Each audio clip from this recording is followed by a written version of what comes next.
It's 8:25. The Biden administration implemented a new mandate which requires travelers to wear a face mask in order to pass through security at U.S. airports. Now, this applies to all travelers 2 years and older who do not have a medical exemption.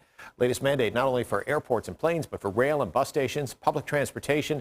CDC also announced a requirement for proof of negative COVID-19 tests from all air passengers arriving to the U.S. from a foreign country.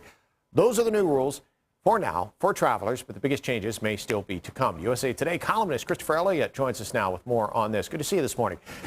Morning. How are you? Good. Explain, first of all, just the changes that are there that are mandatory starting now.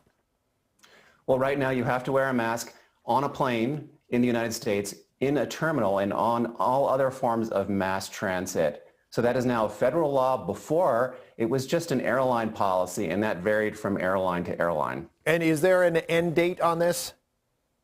No, we don't know when it's going to end. So the question always comes when you have these things implemented is enforcement. Can it be enforced? How can it be enforced? And what punishment might people face if they decide they want to go maskless? That's a great question. Well, right now, airlines have been enforcing it on their own. So if you do violate their mask rules, you could be kicked off a flight or added to a no-fly list. And that's been happening quite a bit. What we have now is a law or a rule with a little bit more teeth to it. So now it's a federal crime to not wear a face mask. It's also going to be up to the airlines to report that, and then we'll have to see how it's enforced. We don't know yet. No one has been hauled off a plane for not wearing a mask yet and charged with a federal crime. Just have to see.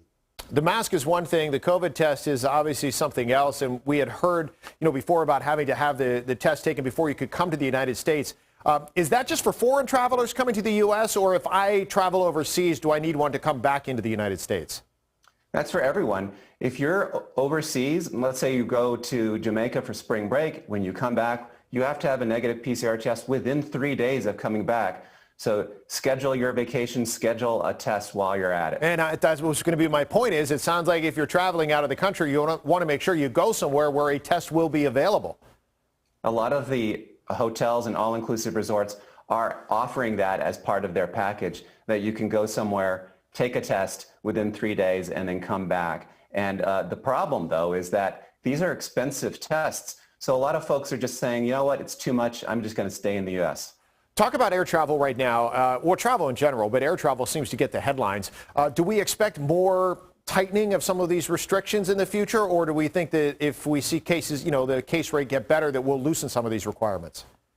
I think things are going to get a little worse before they get better. Right now, there's talk that the Biden administration might also require a negative PCR test for domestic flights. So that means if you're flying anywhere in the U.S., you're going to have to show a negative test. There's also some discussion about double masking requirements. I hear rumors that one airline is thinking about doing that. That could really change air travel and push more people to travel by car or train.